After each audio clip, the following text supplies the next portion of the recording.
بسم الله الرحمن الرحيم. تحية للأبطال الخمسة: الدوسري والحربي والغامدي والعسيري والجهني. يا عبد الله بن عبد العزيز، اسمي غانم حمود فرج المصارير الدوسري.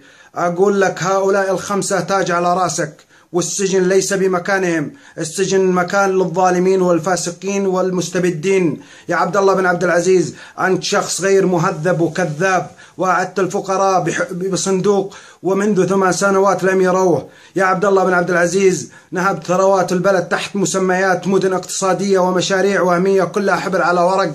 يا عبد الله بن عبد العزيز، بعثرت ثروات البلد على عصابات السيسي والانقلابات في كل مكان، وتقول بأنك خادم للحرمين. يا عبد الله بن عبد العزيز، بين كل حين وآخر ترمي على الشعب ما بقي من الفتات، وتقول مكرمة ملكية. الله لا يكرمك إذا كانت من راتبك وتعبك، فقل عنها ما تقول. أما حقوق الشعب فليست بمكارم، لا عندك ولا عند غيرك. يا عبد الله بن عبد العزيز، تقول بأنك ملك للإنسانية، والإنسانية منك براء، فحتى بناتك لم يسلمون من شرك ومسجونات منذ 13 سنة.